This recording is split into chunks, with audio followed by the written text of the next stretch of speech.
My people, I greet and according to our time from wherever you dey watch me from.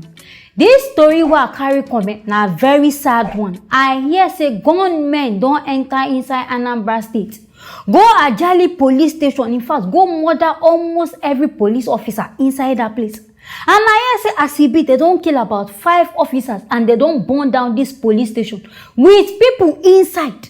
And these people wey dey do all this kind act, wetin be their motive we no even know. Wetin dey make them dey kill people we never still even understand. But before I continue, make una join me watch. Ajali police station on fire. People are still trapped inside. Everybody should be careful.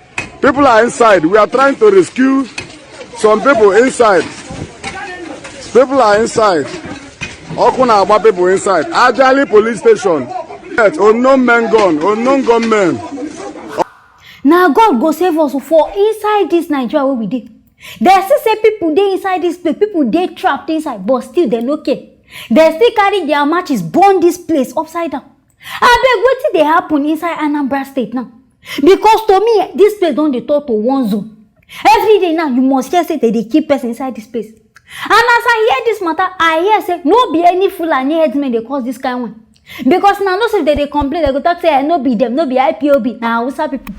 I hear say whoever they cause this attack, now their fellow Igbo person. Because people wey dey around wey see them, they talk say now immediately these people enter. Now there they start to dey shoot people. In fact, from the entrance of the gate, these people even dress very corporate, wear top, wear jeans. Like say they know what they come there, like say they even go on a normal errand. Not knowing say na killing, then these people come there for. Say from there, now there they start to dey kill. Anybody wey come their way, they start to dey kill people. Innocent people, you wey know the thing, you wey no know anything, all of them join together. Peaceful Anambra, all of us know now, it don't turn to massacre town. My people, anyway, now here I go end up for this matter. Make una stay tuned for our next story.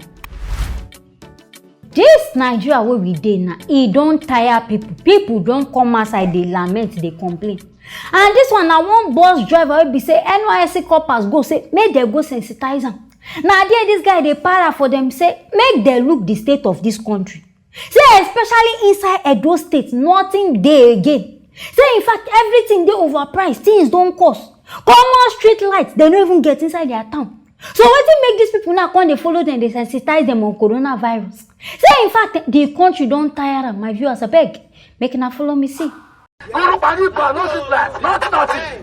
Everything costs. Ever say mosquito now here on your man? They say coronavirus. All their past coronavirus.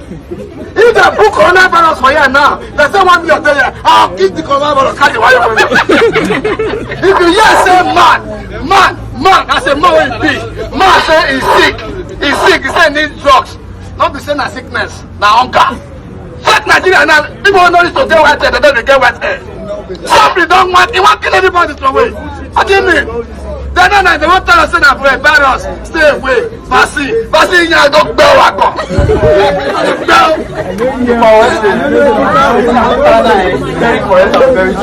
I beg una really watch this thing. Because to me, everything where this guy talk, na pure truth. No lie, they inside this thing. People, they hungry.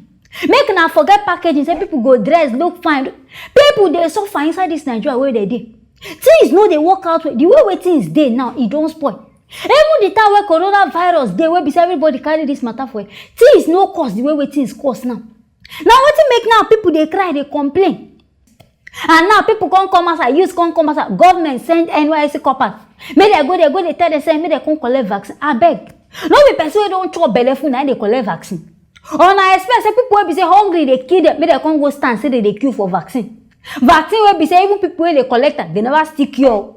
They still they fall sick now and when they force people. I don't talk and say no be about sensitization. Make them these people understand. Put the basic things, at least they know it's okay, fine and good. Everything they road, they water, they we don't need anything again. Fine, we go fit go collect this one. No be saying I'm gonna implement and say by force, by fire. Now when they use NYSC coppers, they cover on a shit. Make them do on our work. If they pay on our money, say okay, government do this one. Use that money, do the thing. No be about coming a campaign period now and go carry flag, they support them. Tell where people go need to no come as I condom. Me, I don't talk. This whole vaccination of it, no be about talking about it. Make una go there, follow them, these people talk, follow them reason. If they talk, say, okay, now this we want, now this one we want. If na road they want, make una do am before now come carry this whole coronavirus wahala. When they put on top of their head, because as it be, I no sure say they ready to listen to una. If una no put the necessary things in place. Anyway, my viewers, now this one now here, now make I bring and come. Make now stay tuned for our next story.